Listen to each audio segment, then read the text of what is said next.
Hello mga boss! Welcome uli sa ating channel. Pag-usapan naman natin ngayon sa video natin ito yung paggamit ng estimate program na PlanSwift. Aside from Bluebeam kasi, may mga na-discuss tayong topic dun sa estimation about Bluebeam. This time pag-usapan naman natin ngayon yung pag-estimate using PlanSwift. Paano ba gamitin itong PlanSwift program for estimation? Okay, umpisahan natin mga boss yung paggamit nito.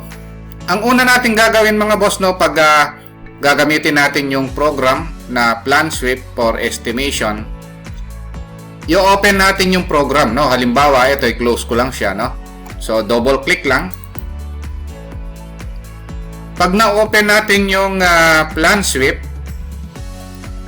ang gagawin natin, titingnan natin ngayon kung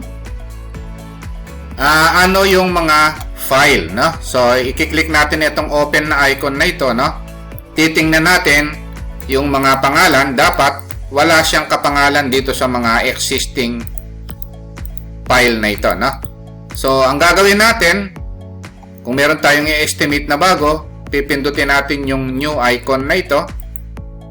Pagkatapos lalagyan natin ng ipifill up natin ito, yung job quote number, o halimbawa pangalanan ko na lang na project, kung meron na akong 9, o ilagay ko 10. So kayo, bahala kayo kung anong ilagay nyo rito. Halimbawa, o lagyan ko ng name, tapos sa floor plan estimate number 10. Ayan, Pagkatapos hayaan lang natin ito na local, wala namang kasing iba ito, Pagkatapos titingnan natin kung ano yung unit natin, Kung ano ba yung unit ng plano na i-estimate natin, English ba siya o metric, So subukan muna natin yung metric, Dito kasi sa Pilipinas, karaniwan metric ang ginagamit natin, Kung yung plano na ina-estimate natin, makikita naman natin kung naka-meter siya, o kunin natin yung metric. Kung naka-feet siya, kunin natin yung English, So, metric tayo, ang gagamitin natin kasi naka-meter siya yung i-estimate natin. Then next, o pindutin natin yung next.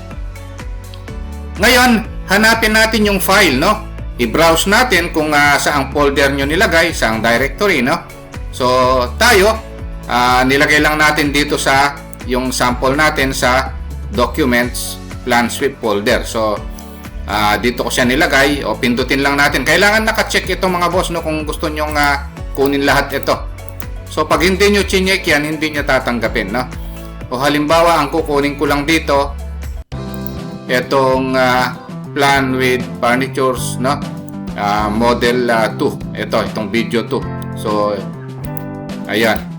So pero pwedeng i-check nyo lahat ito kung gusto nyo ito yung kukunin nyo, i-open nyo.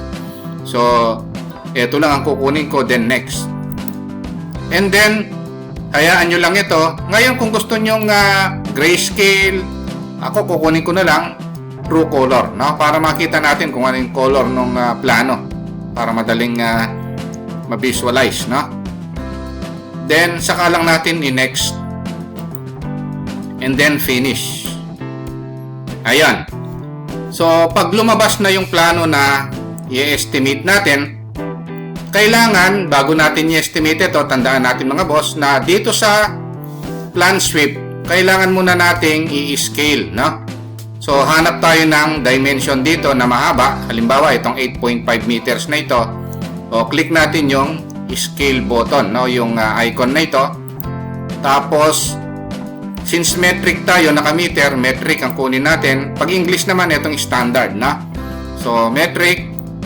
Tapos so i-type natin itong 8.5 na yon, O kung gusto nyo yung 10 na yon, o dito lang tayo sa 8.5. Ayan. Then dapat naka-meter yan kasi meter ito. Naka-meter tayo. O, click natin yung meter. Then, okay. Then, click natin yung dulong ito. At saka yung kabila. Dapat mag 8.5 meters ito, So, ayun na. Pag lumabas na ito, equal dun sa existing dito, okay na yung scale natin, no? Para ma-check natin kung tama yung scale natin, pwede nyong i-dimension ito, no? Dimension, ito yon. O, click natin ito. Tsaka ito.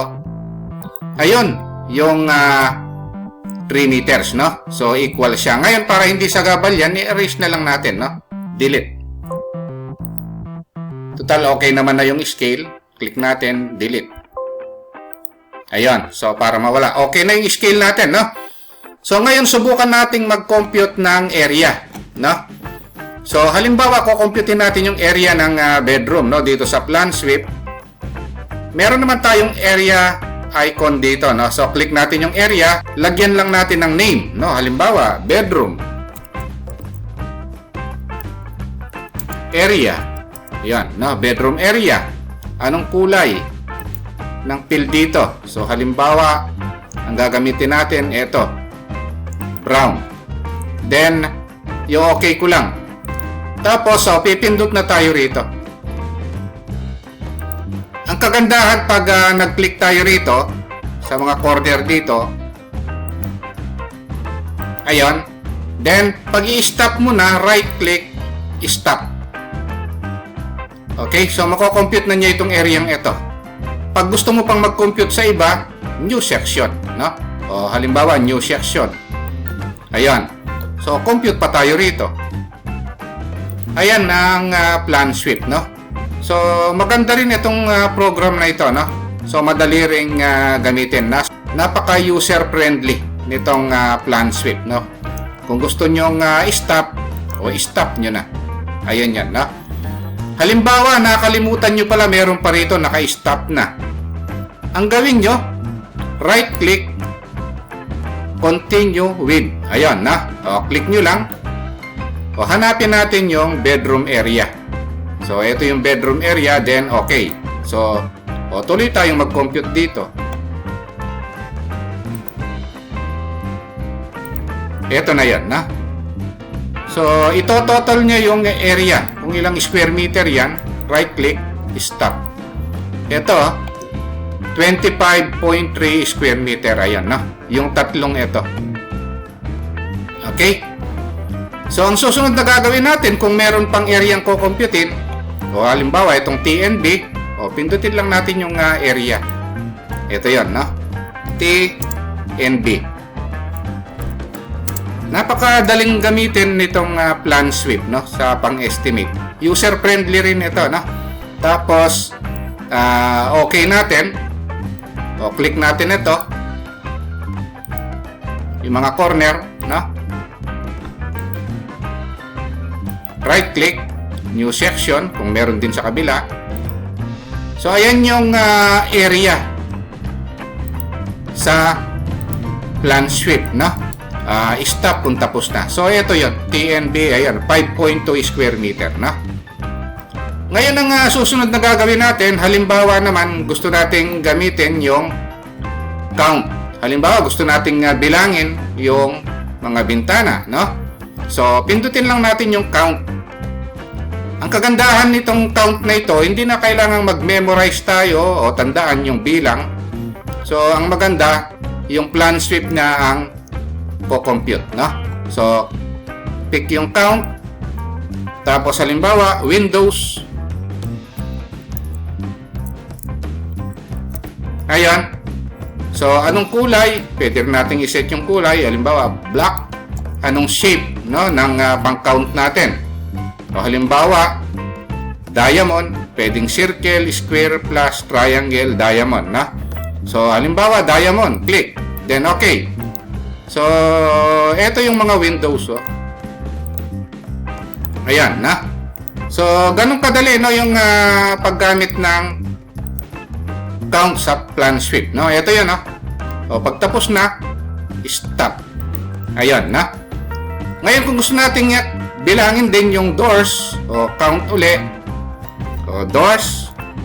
Tapos, kung ito na yung kulay, gusto naman natin ngayon is square. Tapos, okay. O, yung mga pinto naman. So, ito yon. Ayan yung paggamit ng plan sweep na. Tapos right click, stop. So ito yan, no? Yung bedroom area 25.3 square meter, yung TNB 5.2 square meter, yung windows 8 pieces, yung doors 7 pieces, na. Ngayon kung gusto nyong makita yung legend nito, right click nyo lang, no? Show legend. Ito yun, no? Ayan, na. So bedroom area 25.3 square meters, TNB 5.2 square meters, windows 8, doors 7, no? Ganun kasimple, no, yung paggamit ng plan sweep, yung area at saka count muna tayo, no? Okay, yun lang mga boss, no, yung naging topic natin sa plan sweep. Kung nagustuhan nyo itong video natin mga boss, no, wag nyo po sanang kalimutang pindutin muna pala, no, yung subscribe dito sa maliit pa lang nating channel. Isama nyo na rin po yung like at saka notification bell. Thank you very much at God bless.